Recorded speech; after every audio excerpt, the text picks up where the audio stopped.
E aí pessoal, tudo bem? Aqui é o Rony, professor de Física. Neste vídeo nós vamos abordar o tema adição de vetores, com a regra do paralelogramo e a regra do polígono. Observe a figura ilustrada no quadro. Ali nós temos dois vetores, o vetor A e o vetor B. As origens dos dois vetores coincidem e eles formam entre si um ângulo θ.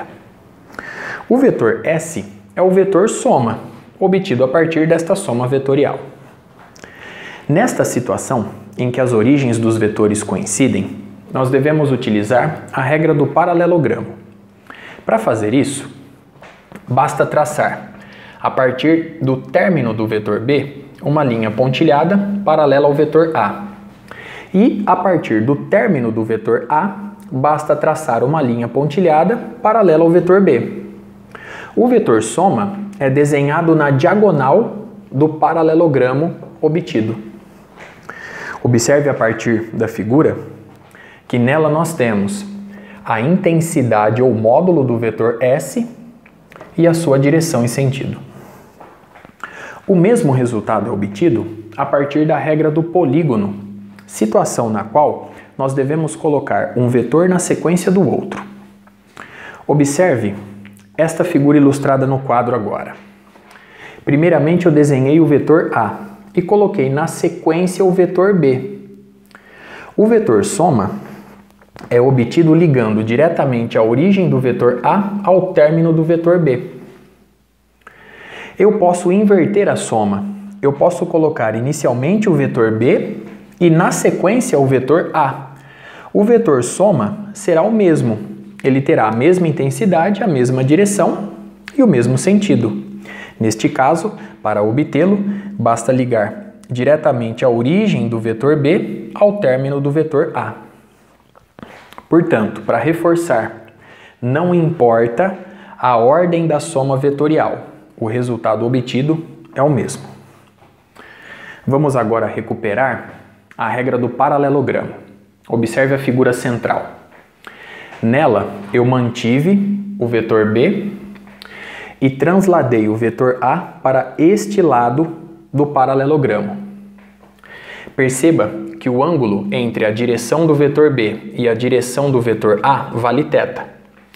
Consequentemente, esse ângulo vale θ, pois aqui nós temos a direção do vetor B e aqui a direção do vetor A. O vetor soma está aqui ilustrado, conforme explicado anteriormente. E este ângulo interno, ele vale 180 graus menos θ, portanto, π menos θ. A partir de agora, nós vamos admitir o seguinte, nós vamos supor que a intensidade ou módulo do vetor B é simplesmente B, que a intensidade ou módulo do vetor A é simplesmente A, e que a intensidade ou módulo do vetor S é simplesmente S. O zinho representa unidades de medida. Muito bem, nós vamos agora em busca da intensidade do vetor S. Para fazer isso, nós vamos recorrer à lei dos cossenos. Observe esse triângulo. Nós sabemos, a partir da lei dos cossenos, que a intensidade do vetor S ao quadrado é igual à intensidade do vetor A ao quadrado mais a intensidade do vetor B ao quadrado menos 2 vezes a intensidade do vetor A vezes a intensidade do vetor B vezes o cosseno de π menos θ. O cosseno de π menos θ é dado pela seguinte igualdade.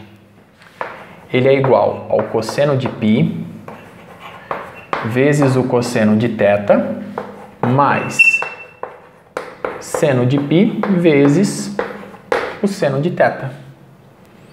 Muito bem, seno de 180 graus é zero, portanto esse termo se anula.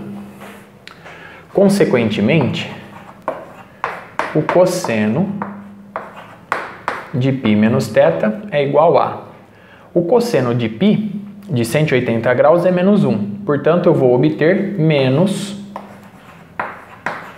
o cosseno de θ. Logo, nós vamos substituir esse termo pelo negativo do cosseno de θ. Consequentemente, S ao quadrado fica dado por S ao quadrado é igual a ao quadrado mais B ao quadrado, menos vezes menos mais, então mais 2 vezes A vezes B vezes o cosseno do ângulo θ. A partir desta expressão, nós podemos calcular a intensidade ou módulo do vetor S. Perceba como a teoria fica completa. A regra do paralelogramo nos dá a direção e o sentido do vetor S, e a partir da lei dos cossenos nós podemos obter a sua intensidade. Muito bem, observe o resultado obtido. Com isso, eu encerro este vídeo. No próximo, nós vamos resolver exercícios relacionados ao tema. Até a próxima!